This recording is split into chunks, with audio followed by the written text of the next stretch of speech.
Let me begin by asking you, how many amongst you do think that you can tell good stories?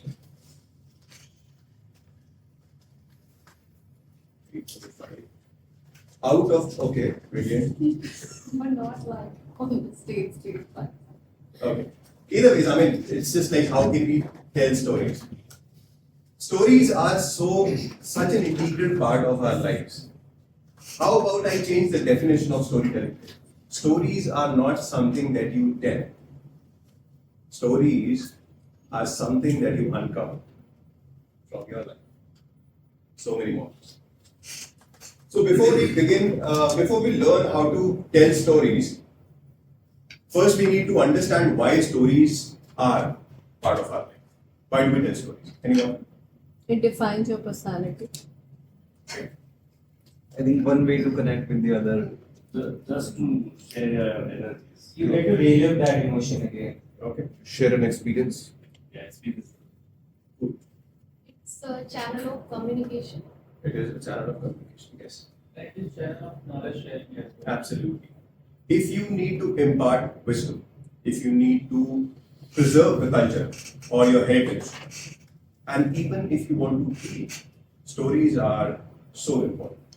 It is often said that if you can easily speak about something out loud, the intensity, the form, the shape of that misery goes away. And healing is a great part. You know, whatever feels scary to you, if you can talk about it, the fear reduces. If it feels too silly that you made a mistake, when you speak about it, it reduces its intensity. Every part, every major moment, every major event in your life is stored in your mind as a story. Before you begin writing any story, there are 3 questions I want you to consider and write it down for yourself. Anytime you begin writing a story, there are 3 questions you should be asking yourself. What is this story all about? This is quite a given. Second is, why do I need to tell it? Now this is important. Why am I telling you this story? Most people do not answer this question. And the third and the most important, who I was before this story began, and what did I become after the story ended. There has to be a transition. There has to be a transformation. After you have done that, the challenge is not writing. The bigger challenge is remembering that story. So what we discussed was our life is full of stories, right? Usually when we visualize our life, how do we visualize this as?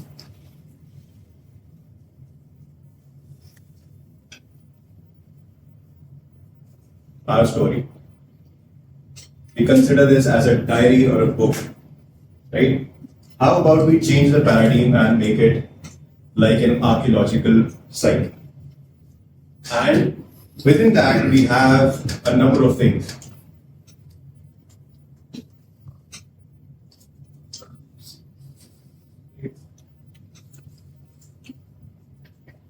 Many things. For each individual, this site, our life, has millions and billions of stories. Right? Correct? Now, what happens normally when we start writing a story, we want to condense our whole life because that's what we have seen in our 70s and 80s movies, where the hero starts here and then ends his life here. Within that, we had a story. Correct? Would it not be injustice if you were to squeeze 30 years or 40 years or 70 years of life in just a few minutes, 7 minutes? It would lack depth, it would lack emotions, it would lack anything, right? It would lack meaning. How about if we were to pick up just one small time frame and write stories on that? Now, these could be very simple things. When you tried something new in your life, okay? It could be one of those difficult choices you made. Something that you discovered about yourself. some loss that you've incurred which changed your relationship with people or yourself. It could be it could be a time when you made a tough choice, some unexpected moments. Days were ordinary, but one particular day was not so ordinary. You can write a story on that. Somewhere you stood to gain or lose something. So basically what you're doing is you're taking the metal detector and in this junkyard, you're looking for treasure. Now what happens is, usually I have seen that when somebody comes to me asking for how should I write a story, there are two categories of people who would start crafting based on these two criteria. This is called an all-out no yay. It will be barrage of all the bad experiences that they have seen, one after another. Now, the thing is, audience is not your therapist. Correct? It should not be about all the bad experiences, and it should not be a catalog of grievances. Audiences are not looking for what happened to you. They are looking for the decisions you made. Because what happens is, the moment you say, I had a choice and this is the decision I made, audiences are with you. And they're starting to visualize this, starting to imagine, if I would be in that situation, what would I do? In that very moment, you're connecting with the audience. Audiences are one with you. And that's the great part of a good storytelling. The other category is, they would only talk about achievements. What did I achieve? I went through this, I went through this college, I went to this course, I did this, that, but when you do that, it's braggy and it's self-indulgent. Audiences are disconnected because audiences are not looking for your achievement, they're looking for the mistakes you made, the vulnerabilities you showed. They want to feel like human and connect with you. In that way, you're giving them the permission to relax, that if they made a mistake, it is okay. They also get a chance to feel good about themselves, that if this guy is making a mistake, I made a mistake, it is alright. It also builds trust with your audience. So basically, when you talk about all accomplishments, you are talking at them. But once you start sharing your vulnerabilities, you're inviting them in. So now that we have this, we have found this one particular moment or a time frame, the next question comes is, why should audience care for it? So the question that came up while writing your story is, why should audience care? Does anyone have any answer? Why should audience care for your story or that moment? I think people are social animals. They like to hear stories from people. Okay. Relatable. Okay. Anything else? Sometimes they want inspiration from somebody's story. Correct. Always I have something to say, like, we love to hear stories because we made mistakes. We want to know whether the other person also committed the same mistake. We want to be entertained. That is correct. We want to be entertained. Correct. Yes. But no, what makes the story compelling then? Relatability. Relatable. What else? Authenticity. Okay. Anything else? Ups and downs. Ups and downs. Who said that? Good. So every story needs stakes. You started off from here, you ended up here. That's not a story. I woke up, I was going to Lajpat Nagar, I went. That's not a story. How might I remove this? Is that a story? It is a story. How did I cross this? Imagine if this was there. There's this monster out here. Now this is a story. Now people want to know. They care because they want to know what happened with you. What was the outcome? Right? So every story would have stakes involved. That is what hooks your audience. You need to have tension. So a straight line, linear story, nobody is interested. But when there are forces that are pulling in every angle, that's movement. Correct? Now, what could be these forces? Anybody has any idea? Any movement is possible when you have two opposing forces. normal physics. In a story, when you have two opposing forces, that is when it is a story. Something that you desire, something that you were so desperate for, something that you wanted to avoid or get rid of so bad. That's one type of force. Other end, obstacles, resistance, friction. Now you can amplify that, you can magnify it by internal resistance or external circumstances. You're giving force to this. So what happens to this straight line if there are forces pulling it or pushing it in one direction? You have given your story an arc. Isn't that what storytelling books are talking about? Every story, in some form or the other, is a form of this format called snafu.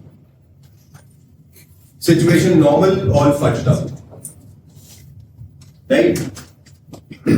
How many amongst us are parents?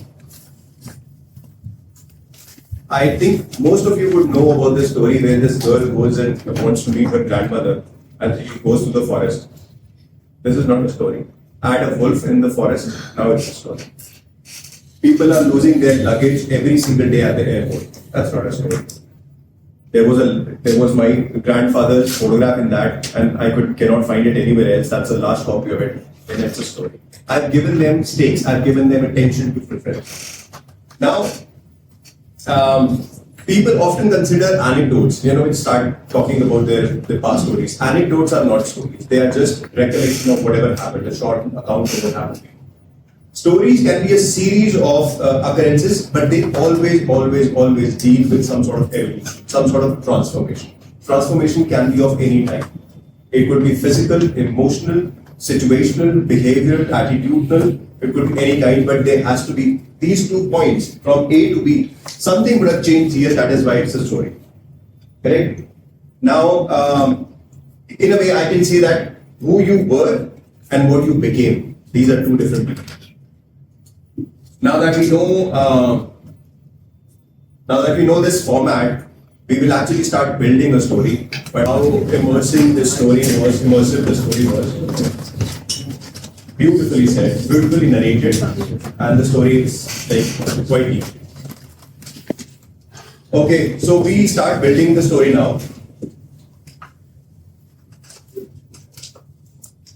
As most of you would remember, we picked up a small time frame within which we go from one point to another.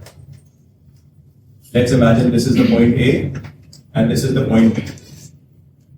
Let's say we have given the curve also. This is our story. Correct? Now, in this point A to point B, there are many ways to get to this point. Many stories within this. Many lenses within this. Correct? We pick one lens. We pick, let's say, this one, and we remove the rest of them.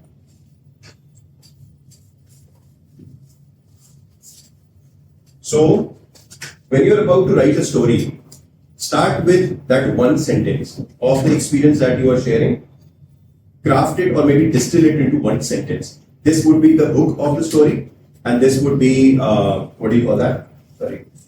This would be the roadmap. Because, let's say you come onto this roadmap.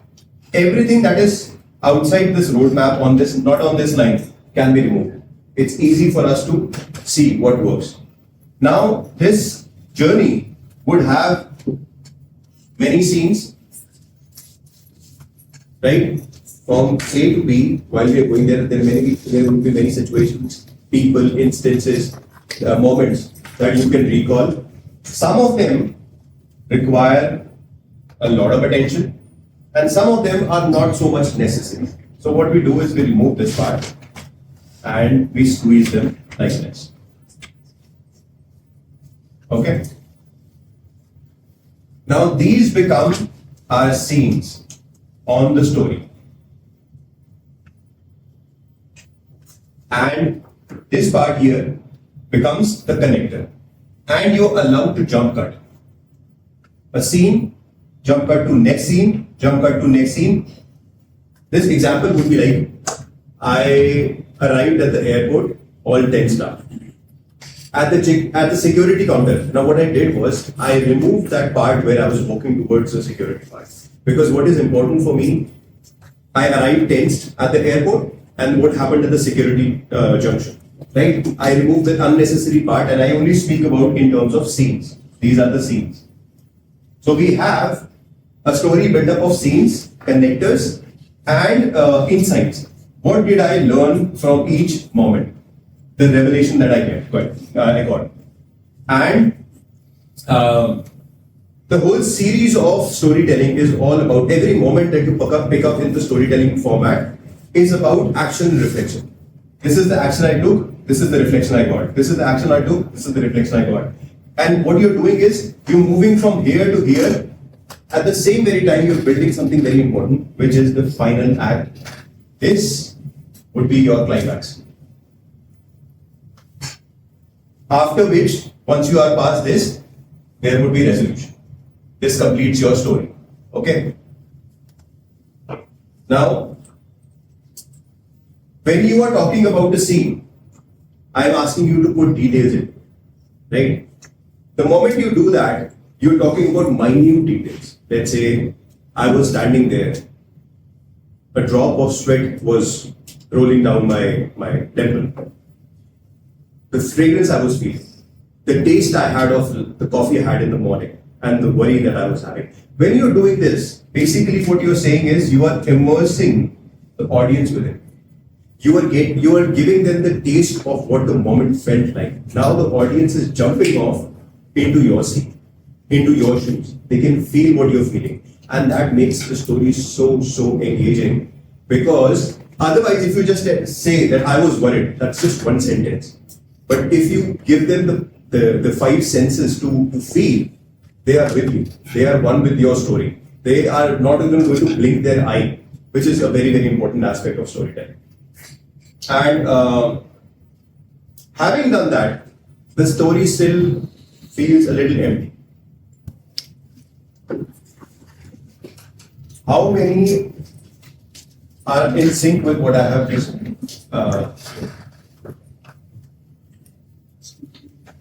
you're getting like, is it better now? Has it given some sort of clarity to how storytelling should be? Yes. I had a question. You mentioned a lot of things to put in a story. I believe that you go this out of the time frame. So what, according to you, should be a time story? Say 10 minutes, 5 minutes, 2 pages, 3 pages. Because when you talk about like inculcating all the details or multiple scenes, I believe it goes very fast. Yes.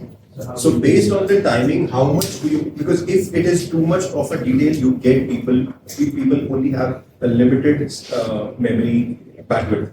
So you cannot go beyond a certain point, and that is like at your own discretion. Like time limit here for any speech is 7 minutes to 8 minutes at the max. So you need to know how do I engage the audience with these details, but I don't go overboard. That is something up to you, right? Even I have my question. So like you said, A to B is, I mean, it should not be a straight line. There, like for example, you gave that example of something with words, and if there's no wolf, if there's no story. But what if there is no wolf, and then you want to tell that Correct. into the forest? How do you tell that? Beautiful. There cannot be any story where you did not want something, or you did want to get rid of something. Like if I talk about any story, the story that you are about to be speaking, I'm not going to go into details, but it would have some stake for people to be interested in. You're not going to talk about, it's not going to be a daily journal. I got up in the morning, I had my coffee, I went to work, I came back and slept. People are going to say, hey, you just wasted our 7 minutes. There has to be something associated with it. There would be some sort of a struggle that is in that story that people are going to be engaged with. So when I talk about a wolf, it doesn't have to be a situation of a person. It could be your internal resistance towards something. It could be some external circumstance which is creating that friction that you wanted to get past. That is What if there's no struggle? I mean, it's not necessary. You're not lived it up. I mean, what is what I'm saying? I'm so lost. right. But there would be something that would happen. Like in that straight line, something would be a curve. Everything that you talk about. Let's say we meet at lunch. What are you going to talk about? If you talk about your life, you're going to talk about something that happened to you. In that, there would be some stakes. There would be some tension. Otherwise, why would you talk? And I will be lost before you even blink your eye, because I see what is the point of you narrating everything. I'm not interested. But once you start to speak in terms of stakes and tension, now I'm hooked. It's not necessary that you should have a struggle. You might have magic. Yes, You exactly. think it's just You never know what this might not be a struggle for you, like as in apparent because you're facing it every day, but it could be something that if you pay attention, you would feel that this is something not that I wanted, but finally I had to circumvent to it. It's not this struggle, it can be an interesting event also. Yeah. It could be anything. Chaos is itself. So always, I think one anything point twist and turn out. Here we are looking at from top to bottom. So the line which you draw, the snake chart, the right one, green one. Yeah. Usually what we are thinking that in our life there should be a deep moment, the struggle. Normally what we are going, but it can be Stake. yeah, but it can be opposite of that. Normal life you are seeing, normal life you are living, and you are assuming that you can get a higher level. So it can be a exciting, anything can. So the first paragraph that I Some spoke people about. have stakes in life, and some people have cakes in their life. No, imagine, I spoke about this. It would be like every day is a usual day. And then one day was different. Like, has anybody seen Training Day? Denzel Washington. One of my favorite movies. Denzel Washington, Training Day. Has anybody? No. So this narrative is like this guy joins. Please don't consider time when I was giving you started. This guy joins police force, and the first day he gets. That in US they are partners. Like it's like a team of two. They are always together. So this guy gets like you have to be with somebody senior, and Denzel Washington is the other guy who's like a little bit senior. And throughout the day, he starts in the morning, and they show he's getting ready. He had his breakfast today. He's super excited that I'm going to be having all of a time. I'm going to learn something. And he goes to Denzel Washington, who is super rude, and he's super straightforward. And then later on during the day, he finds out he's the most corrupt police officer out there. And by the evening, this guy Denzel Washington leaves him in the bad neighborhood that kill him because he knows too much. And how he gets out of it. Imagine this is like one day of his life. Every day was normal, but today was a little different. So you have to find those moments where it would be worthwhile for me to listen. Correct? I will always listen to you. But okay, this is a little black and white. We need some colors in this. I'm supposed to be an artist, but here I'm not demonstrating that. Now I've given some life to it. Can anybody say what these colors mean? Without which the story is nothing? Emotions. Correct. We need to have emotions. People are looking to connect with you, not through a series of occurrences. They are looking for emotional, they want to feel human. Each individual amongst us or outside, they all want to feel that we are human. Emotions connect us with the audience. It builds trust. We get to that oneness of things. Right? So you can share, people connect with mistakes, vulnerability when you share your uncertainty. If I'm going to speak about, I'm like the best transformational coach out there, I had this and I achieved this, you're like, he's bragging too much. What if I say that I went onto the stage and I could not speak? Actually, this has happened thrice in Toastmasters in the past 2 years. When I went onto the stage and even though, I have a reputation to carry, I forgot the speech. And in the middle of the speech, I went back. I did not even try to continue. Now, as I'm speaking about this is actually a true story. People are interested to know what happened later. You know, so I'm upping this things, and you don't have to give one emotion. Let's say I felt agitated. That's just one emotion. It is good, but it is still not the best. Imagine a sentence where I say, I finally wanted her to say this. This is the sentence. I finally wanted her to say this. I would ask you guys, tell me different ways, different emotions that can be associated with this kind of sentence. I could be feeling grumpy and saying this. Aggression. I wanted her to say this. And then I can be desperate. I so wanted her finally to say this. And then any other emotion anybody can think of? Excited. I finally wanted her to say this. Anyone else? It could be worry also. I finally wanted her to worry. Okay. I wanted her to say this. So instead of giving one emotion, if you can give them the range of emotions, that adds people in, that invites people in, and it's like a very strong book.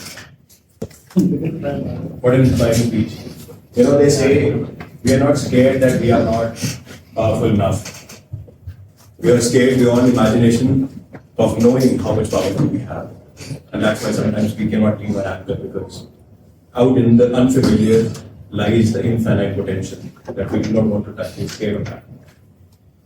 Now that we have this format here, do you think we can change anything about this? Anybody has any idea? Anyone wants to change anything about this? Okay, let me give you a hint. A lot of people ask me that is it supposed to be like this format only, or can it be changed? Can we change the order? And I say yes. There is no particular order to this. You can switch scenes, you bring here, there, you can jumble around all the scenes. As long as the narrative that you're about to be sharing, it aligns with that narrative. Now there are a few storytelling formats that I would like to talk about. And I need some help here. Okay. Story structure. Has anybody ever watched any video or read about how the story structure works? Yes, I'm sure you have. No, I'm saying In multiple ways. One is the linear structure. correct. There is the circular structure. Correct. Yes. There is the spiral structure. Yes. Beautiful. Thank you for sharing.